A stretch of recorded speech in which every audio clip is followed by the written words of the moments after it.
Olá, sejam todos e todas muito bem-vindos e bem-vindas. Eu sou Beto Ramos e esse é o programa Café com Espiritismo.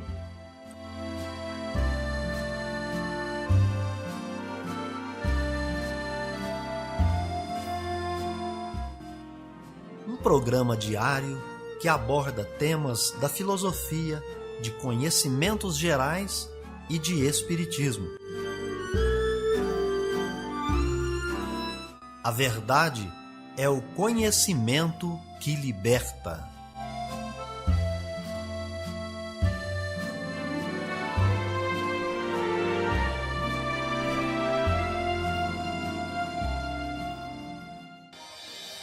Bom dia, pessoal, sejam todos e todas muito bem-vindos e bem-vindas. Hoje é quinta-feira e está no ar Café com Espiritismo, o dia é 15 de julho de 2021.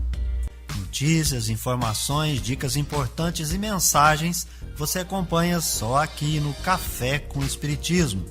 E nós já trazemos para vocês as efemérides, os fatos históricos, as personalidades e o dia na história.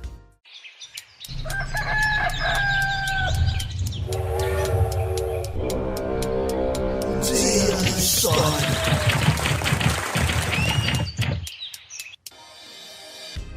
No dia 15 de julho nasce o pintor, gravador e desenhista holandês Rembrandt.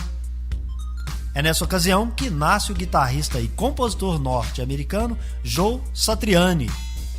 15 de julho é a data em que morreu o poeta mineiro Afonso Henrique da Costa Guimarães, o Alfonsos de Guimarães.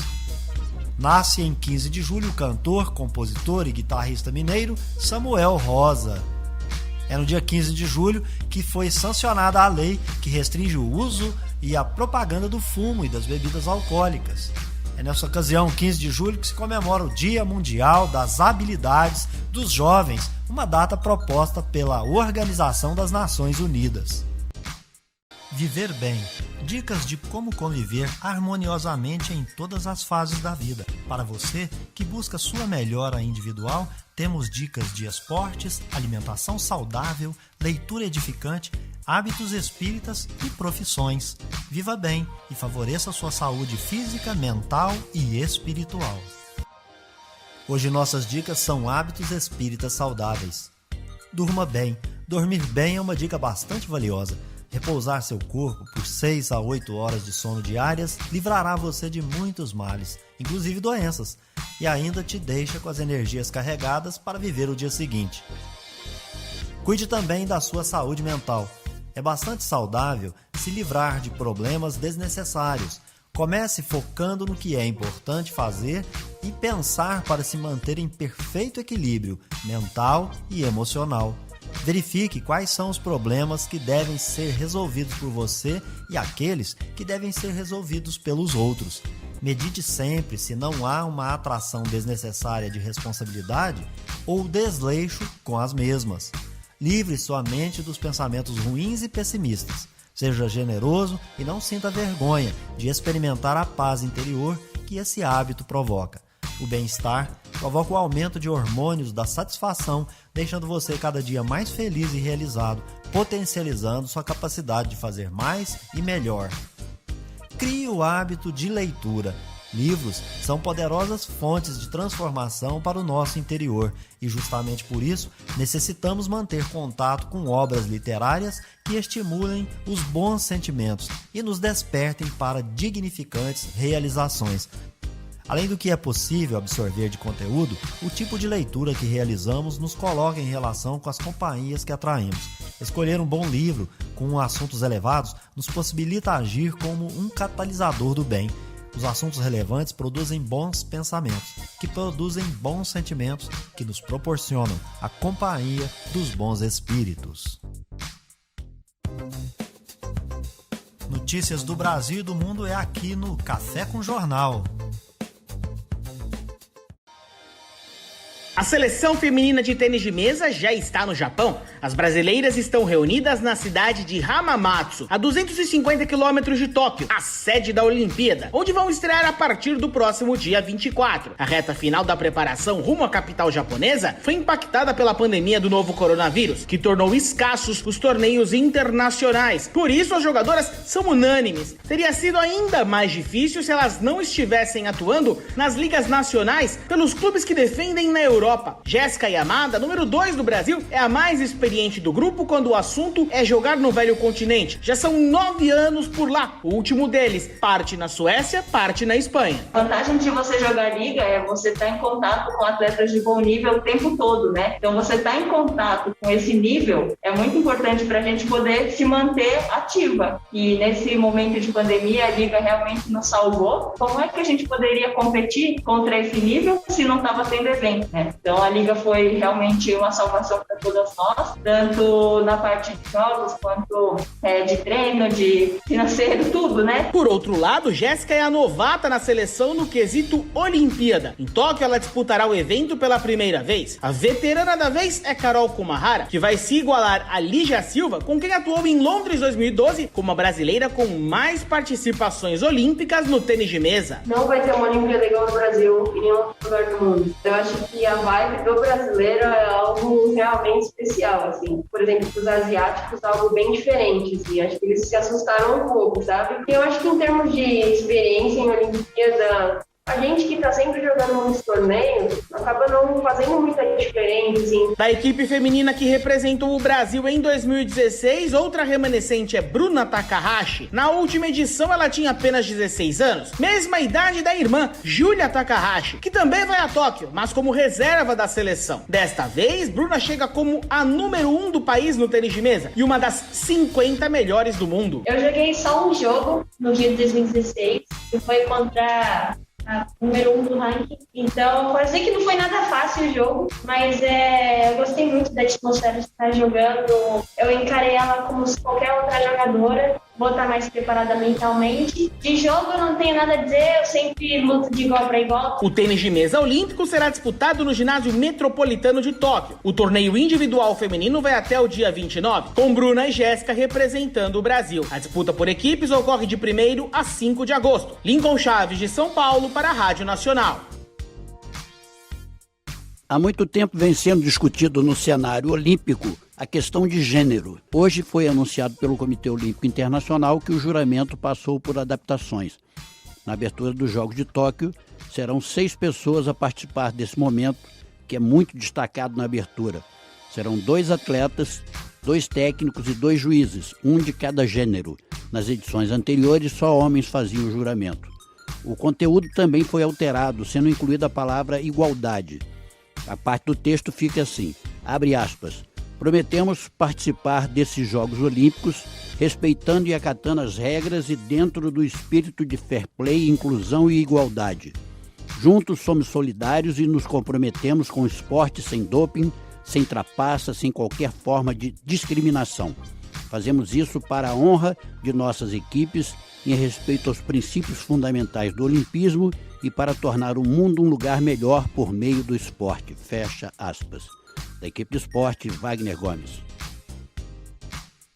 A equipe brasileira em Tóquio está com equipes espalhadas por 8 bases exclusivas, além de estruturas montadas na Vila Olímpica e em 2 vilas satélites. O time Brasil terá uma delegação recorde no Japão, 301 atletas em 35 modalidades, maiores números da história do país em uma edição realizada no exterior. Em Tóquio, o time Brasil contará com a participação de 31 medalhistas olímpicos, sendo 18 campeões: Arthur Zanetti, da ginástica artística, Thiago Braz, do atletismo, Rodrigo Pessoa, do hipismo saltos, Caena Kunze, Martini Grael e Robert Scheid, da vela, Bruninho, Douglas Souza, Fernanda Garay, Lucão, Lucarelli, Maurício Borges, Maurício Souza, Natália, Tandara e Wallace do vôlei, Alisson e Bruno Schmidt do vôlei de praia. A equipe brasileira será composta por 161 homens e 140 mulheres. Nesta contagem, não estão incluídos os 18 atletas para eventuais substitutos em modalidades específicas. Ao longo de seus 107 anos de existência, o COB já levou o Brasil à conquista de 129 medalhas em Jogos Olímpicos, sendo 30 de ouro, 36 de prata e 66 de bronze. Faltam 9 dias para o início dos Jogos. Da Rádio Nacional do Rio de Janeiro, Astrid Nick.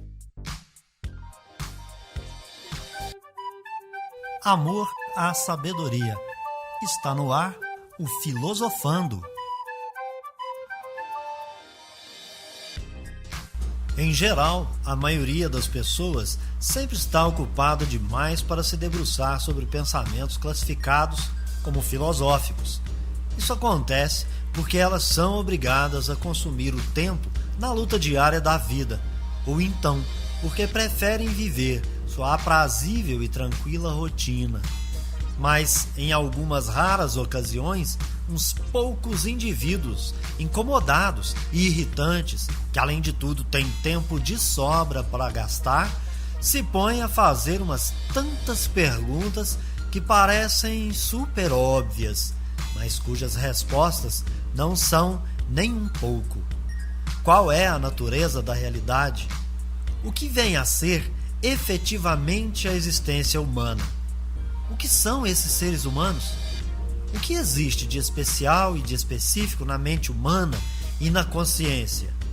Podemos ter certeza efetiva a respeito de alguma coisa? Existem diferenças evidentes entre argumentos válidos e argumentos falsos, inadequados? O que é a verdade? O que é significado? Como devemos nos comportar uns com os outros? E como devemos organizar as sociedades? Os governos são uma boa ideia? Somos realmente livres para decidir o que somos e o que fazemos? O conhecimento científico é melhor que os outros tipos de conhecimento? Qual é a relação entre a linguagem humana e a verdade? Você tem as respostas? Isso é filosofia. Café com Espiritismo. É hora da mensagem espírita. Ante o Grande Renovador. Esse é o título do capítulo 1 da obra Luz Acima, que foi ditada por Humberto de Campos, ou Irmão X, ao nosso Chico, o Chico Xavier. Eu escolhi esse texto para compartilhar com vocês na manhã de hoje e que seja objeto da nossa meditação. Suas palavras tocam bem fundo os nossos corações. E fala mais ou menos assim: Senhor, lembrando a tua crucificação entre malfeitores, sacrificado em teu ministério de amor universal, ouvimos apelos de vários setores religiosos do mundo presente, te invocando o nome para incentivar os movimentos tumultuários da renovação política que convulsiona o planeta. Te asseguram a posição de maior revolucionário de todos os tempos. Afirmam que abalaste os fundamentos sociais da ordem humana, que alteraste o curso da civilização e que transformaste os povos da terra. Quem te negará, Senhor, a condição de embaixador dos céus, e quem desconhecerá esse teu apostolado de redenção? Entretanto, divulgando a mensagem da Boa Nova, jamais insultaste o governo estabelecido. Amigo de todos os sofredores e necessitados, nunca congregaste os infelizes em sinistras aventuras de ódio ou indisciplina. Te aproximavas dos desamparados, lhes curava as enfermidades, lhes ensinava o caminho do bem, lhes estendia as mãos benfeitoras e diligentes. Te dirigindo à massa anônima e desditosa, infeliz, em nome do Eterno Pai, não preconizastes movimentos armados de desrespeito às autoridades legalmente constituídas.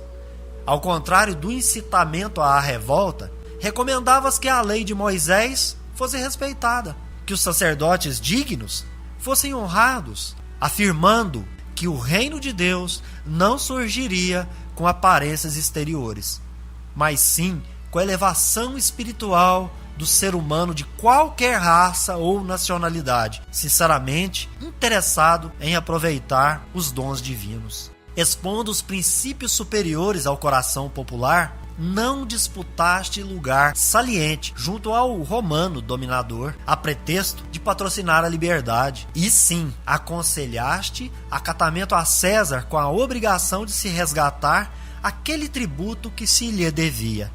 Erguendo novas colunas no templo da fé viva, conclamando mãos limpas, corações puros ao serviço do céu, não desprezaste a legião dos pecadores e criminosos que se abeiravam de ti, sedentos de transformação para a tarefa bendita.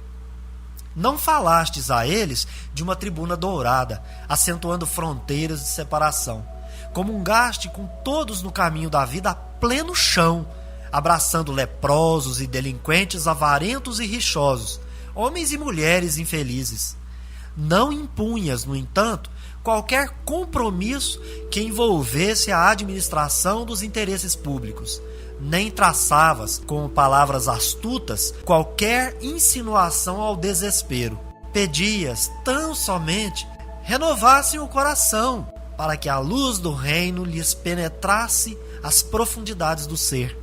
Sustentando o sublime ideal de obediência a Deus, nunca ordenaste morte ou punição aos companheiros menos corajosos. Suportaste as fragilidades dos discípulos mais queridos, confiando no futuro, certo de que se podiam faltar a ti nos instantes mais duros, não falhariam com o Pai nas grandes horas, desde que não te desanimastes na semeadura da fraternidade e da proteção pelo teu esforço na palavra e no exemplo em teu círculo educativo.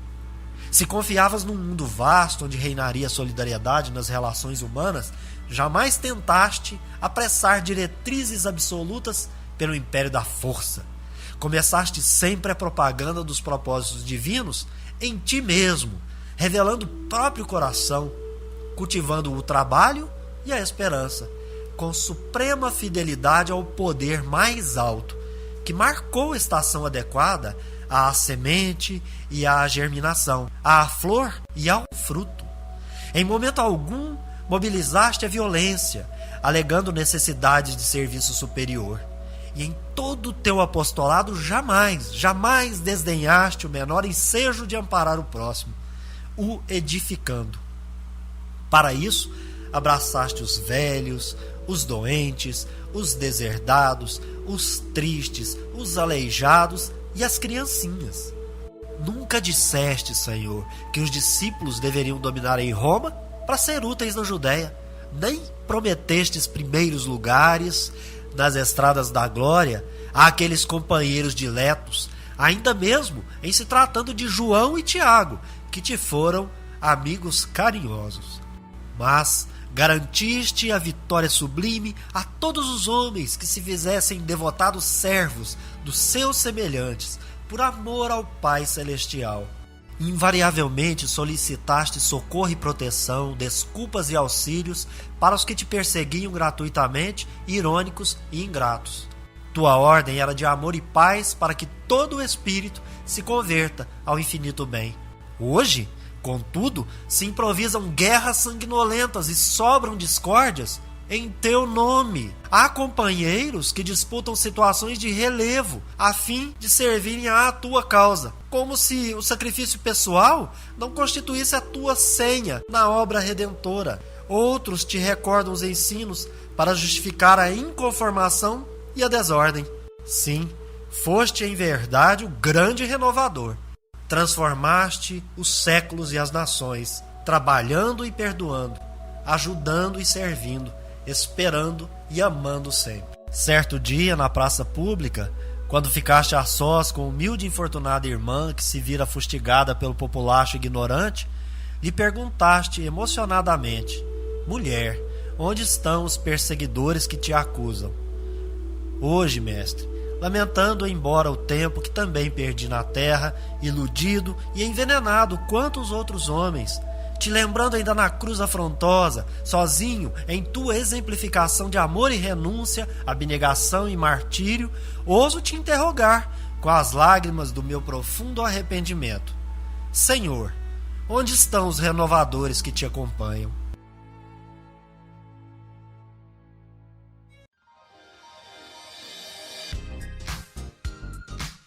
Então é isso aí, pessoal. Se inscreva no nosso canal, deixe o seu comentário, a sua impressão. Um abraço, até o próximo Café com Espiritismo. Tchau! Este foi o nosso programa Café com Espiritismo. Um oferecimento de Instituto Revelare. Se inscreva em nosso canal, acione o sino das notificações e se torne membro para apoiar os projetos. Nós nos encontramos no próximo episódio.